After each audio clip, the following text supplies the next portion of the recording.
통일 문제에 대해서도 통일 필요 없다. 이미 시간이 늦었다. 그러니까 그냥 이 상태를 그냥 고착화시키자. 이게 사실상 잘 지내면 통일 아니냐 하는 얘기. 또 북한의 핵 그냥 인정해 주자. 비핵화 굳이 갈 거 뭐 있냐.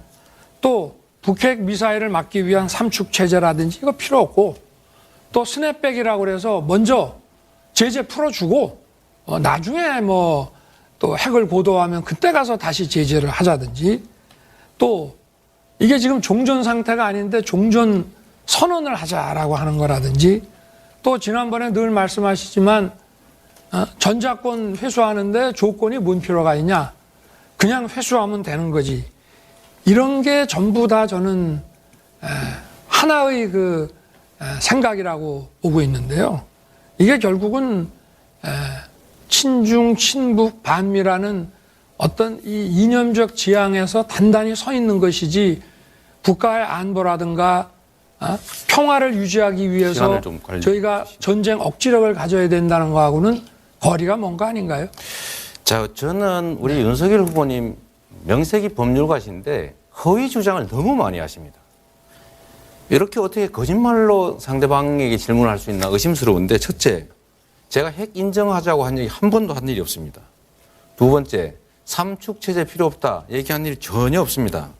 세 번째, 스냅백 미리 제재 완화해 준 다음에 나중에 돌려준다가 아니고 단계적 동시행동을 할 때 상대방이 어기면 자동으로 되돌아간다는 것이지 선 제재 해제해 준다는 얘기 아닙니다. 세 번째, 전자권 회수 빨리 해야 된다라고 했지 조건 필요 없이 한다는 얘기 한 일이 없어요. 어떻게 얘기한 네 가지가 다 거짓말입니까? 얘기해 보십시오. 네, 제가 말씀을 드릴게요. 예, 자, 윤석열 후보님, 네. 다른 분에게도 좀 질문 좀 부탁드리겠습니다. 네. 삼축을 부정한다는 거는 지금 선제 타격이라는 삼축에 제일 먼저 나오는 거를 부정하시기 때문에 말씀을 드린 거고, 스냅백은 제재를 풀었다가 다시 나중에 제재를 하려고 하면 그 유엔에 중국하고 러시아가 동의를 하겠습니까?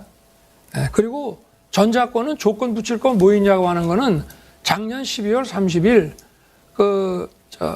언론 그 협회에 가서 그 토론하시면서 이미 얘기하신 거로 보도가 다 나온 거를 말씀을 하는 거지, 뭐 거짓말할 이유가 뭐 있겠습니까? 제가 다른 분한테 여쭤보겠습니다. 일단 윤석열 후보님 매우 유감스럽다는 말씀 드립니다. 삼축 체제는 현재도 변형된 형태로 존재하고 있어요. 원점 타격, 타겟 타격도 있고, 나중에 대량 응징 보복, 이 두 가지가 하나에 묶여 있고요.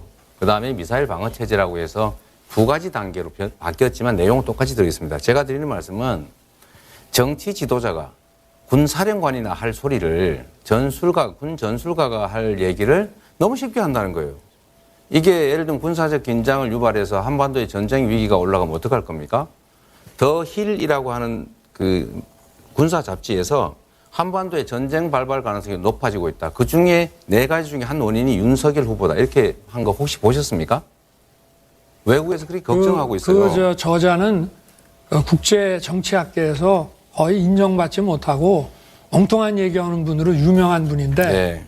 이런 대선 토론에서 그런 분의 글을 인용한다는 것이 참 어이가 없습니다. 네. 어이가 없지만 어쨌든 국제적으로 권위를 인정받는 잡지에서 게재된 글입니다. 쉽게 그렇게 말씀하실 건 아니라는 말씀 드리고요. 두 번째, 전자권 회수 관련해서 지금 원점 선제 타격 말씀하시는데 전자권 회수는 반대하고 계시죠? 그러니까 저한테 질문을 하시면 제가 답을 해드릴게요. 할게요. 네. 전자권 회수를 반대를 하면서 선제 타격을 얘기하는 것 자체가 참 모순이다. 이 말씀 드리고, 세 번째로 사드 관련해서도 지금 필요가 없다고 브룩스 사령관이 얘기했는데, 저번에 브룩스 사령관이 그렇게 얘기한 일이 없다는 사실은 말씀하셨는데, 그 잘못된 얘기인 건 인정하시겠습니까? 아니, 우리 이 후보님 말씀이 전혀 사실에 근거하지 않은 엉터리 얘기죠. 그분이 어떻게 그런 얘기를 했습니까? 그리고 우리나라 합참의장이 인사청문회에서도 얘기를 했고, 북한의 핵 위협이 고도화되면 필요하다고 얘기를 했고, 브룩스 사령관은 성주 사드에다가 우리나라 저고도 방어 시스템을 결합해서 쓰는 것이 참 바람직하다, 이런 얘기지, 추가 배치에 대해서 언급한 것이 아닙니다. 네, 어쨌든 그건 또 확인해 보시죠.